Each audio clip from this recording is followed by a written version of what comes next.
तो आइए यहाँ पे जानने की कोशिश करते हैं पंडित जी से यहाँ की महिमा के बारे में। जी पंडित जी, थोड़ा सा कुछ जानकारी दे दीजिए। इनके पति यत्री मुनि हैं। यत्री मुनि 100 वर्ष तक तपस्या किए, समाधि टूटी, प्यास लगी, जल मांगे मैया से, जल लाओ, जल कहीं था नहीं, जूरा काल पड़ा था। अनसुईया माँ कमंडल उठा ली, पहाड़ पर जाके बैठी, ईश्वर से बोली पानी दोगे तब तो पति के सामने जाऊंगा, नहीं प्राण गवा दूंगा, नहीं जाऊंगा। भगवान संगे संगे मंदाकिनी नदी दिए हैं, आकाश गंगा। इसके बाद नारद घूमते फिरते आए। नारद देखे मृतलोक में झूरा काल पड़ा है। नारद गए भीर बैकुंठ, विष्णु भगवान से बोले कि प्रभु मृतलोक में झूरा काल पड़ रहा है, जीवा जंतु पानी बिना मर रहे हैं। विष्णु भगवान बोले अनुसुईया चाहे तो जल बरस सकता है। लक्ष्मी जी ठाड़ रही, उनको बुरा लगा कि अनुसुईया इतनी महान है, उन्हीं की बड़ाई सगरों चलती है। उन्होंने बोली का इतनी महान है। विष्णु भगवान बोले तुम एक सेकंड नहीं टिकोगी। तीनों देवियां राय बना करके 2-3 दिन खाना नहीं बनाई, महाराज जी को भूखे रखी।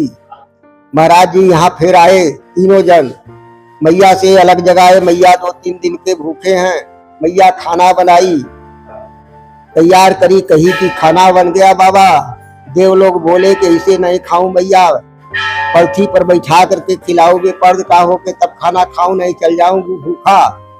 मैया कही बाबा ठहरो। पति में ध्यान लगाई कितना दूर है। पति से बोली पानी में 3 देव आए हैं, बोल रहे हैं कि 3 दिन के भूखे हैं, फिर भी बेढंग की बात कर रहे हैं कि पलथी पर बैठा खिलाओगे, पद का मैं क्या करूं। यत्री मुनि ध्यान लगाए, देखे कि तीनों देव गए हैं।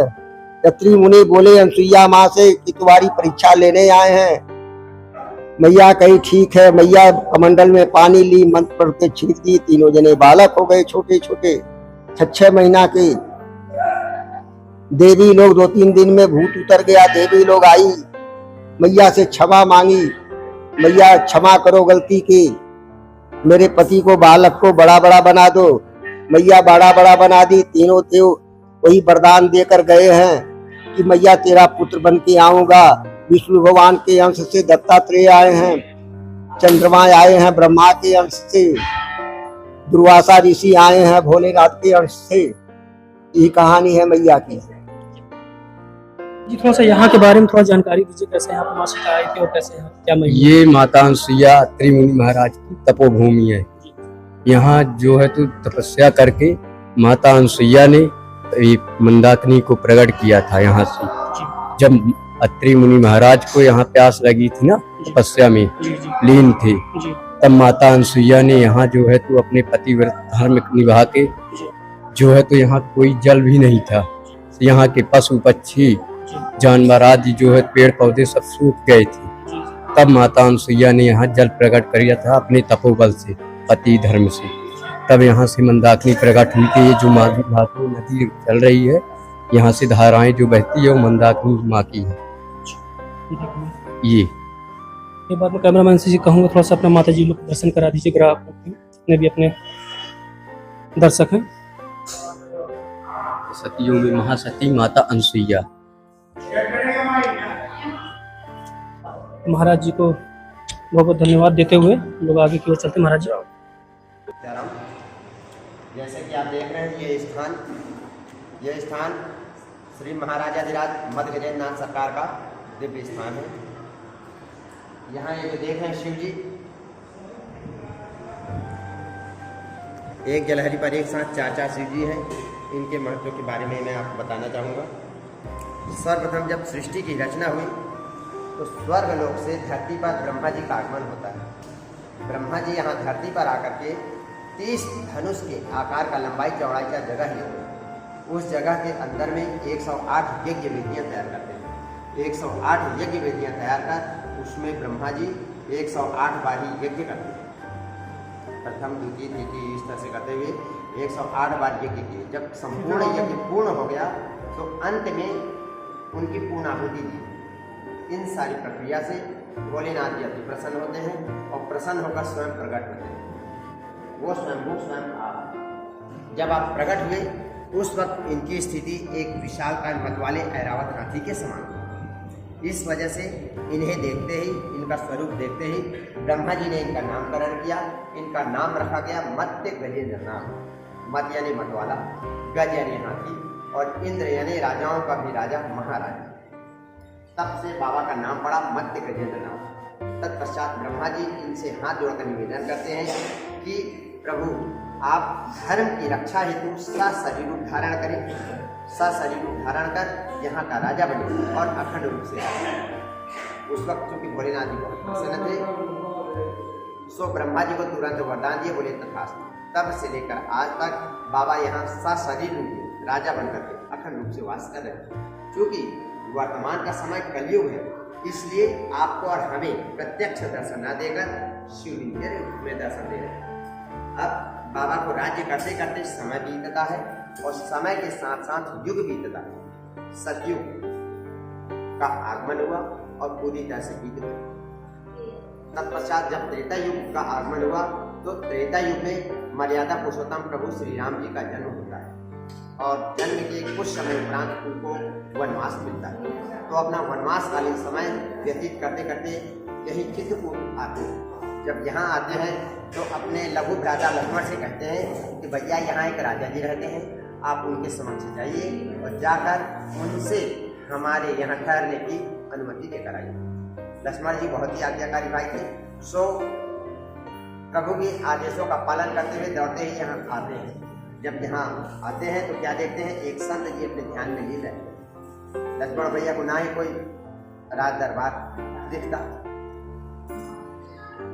कुछ भी समझ में नहीं आता, फिर भी लक्ष्मण जी उनके समक्ष हाथ जोड़ खड़ा होते हैं और कहते हैं कि प्रभु हमें ठहरने की अनुमति दी, प्रभु हमें ठहरने की अनुमति दी। 2 बार 4 बार अनुमति लेते हैं, किंतु बाबा कुछ भी नहीं बोलते, अपने ध्यान में ज्यों के त्यों लीन रहते। भाव थोड़ा उग्र थे लक्ष्मण जी, सो उग्रता लिए हुए तेज स्वर से कहते हैं कि अयोध्या से मेरे प्रभु श्री राम जी आए हुए हैं और आपसे यहाँ ठहरने की अनुमति चाहते हैं। कब से यह बातें मैं आपसे पूछ रहा हूँ, किंतु आप कुछ उत्तर देने को राजी हैं। इतना सुनते ही भोलेनाथ जी भाव विभोर हो उठते हैं, यह सोचते हुए कि मेरी आत्मा, मेरे परमात्मा, मेरे इष्ट देव जिन्हें मैं पल पल प्रतिपल भजते रहता हूँ, वो आज यहाँ मेरे दरबार में आकर के मुझसे पूछ रहे हैं कि मैं कहाँ जाकर रहूँ, जबकि प्रभु कहाँ नहीं व्याप्त है, वो तो कण कण में व्याप्त है। इतना सब अंदर ही अंदर विचार करते हुए प्रसन्नता से व्याकुल होते हुए खड़े होते हैं। खड़े होकर जिह्वा का स्पर्श किए और अपनी कान शक्ति लिंघ्या का स्पर्श किए, दोनों का स्पर्श कर झूम के गोल गोल नाचने लगते। तत्पश्चात फिर से ज्यों के त्यों अपने ध्यान में लीन हो जाते हैं। इन सब का क्या अर्थ होता है लक्ष्मण भैया समझ में नहीं आता। फिर से नीचे प्रभु के समक्ष जाते हैं और जाकर उनसे कहते हैं कि प्रभु आपने वहाँ मुझे किसके पास भेजा था, मुझे तो कोई राजा वाजा नहीं मिला। हाँ, एक संत जी मिले थे, मैंने उनसे बहुत पूछा पर वो हैं कि कुछ उत्तर देने को राजी नहीं। इतना सुनते ही प्रभु कहते हैं कि नहीं भैया, आप वहाँ जाकर के जिससे भी मिले हैं वही यहाँ के राजा हैं और वे हमें मुख से ना सही सांकेतिक रूप से सही कुछ न कुछ आदेश जरूर दिए। और उन्होंने क्या क्या आदेश दिया सो कृपा करके बताइए। तो लक्ष्मण जी कहते हैं प्रभु क्षमा करें, उन्होंने कहा बोला कुछ भी नहीं, बस ऐसा कर रहे थे। विद्या का स्पर्श की, काम शक्ति लिंगा का स्पर्श की और गोल गोल झूम के नाचने लगे। इसका क्या अर्थ हुआ मैं न समझ पाया। तो प्रभु बताते हैं इसका मौन अर्थ क्या होता है, हम आपको बताते हैं। उन्होंने हमें संसार का संपूर्ण सार तत्व ही बता दिया। लक्ष्मण जी हाथ जोड़कर कहते हैं प्रभु जरा मुझे भी बताइए कि उन्होंने कौन सा आदेश दिया जिसे कि आप समझिए और मैं ना समझा। तो प्रभु बताते हैं कि उन्होंने हमें ये मौन आदेश दिया है कि हर इंसान को सदैव, चाहे स्त्री हो या पुरुष, सदैव अपनी वाणी पर संयम रखना चाहिए। जब भी किसी से बोलते हैं तो मीठी भाषा का प्रयोग करें। दूसरा है काम शक्ति लिंघ्या, अर्थात हर किसी की माँ बहन बेटी को हम अपना समझें। यदि ऐसा कर सकते हैं तो हम ना केवल ये चित्रकूट बल्कि पूरे संसार के किसी भी कोने में जाकर रहें, बड़े खुशी से प्रेम से रह सकते हैं। ये मौन आदेश उन्होंने हमें दिया।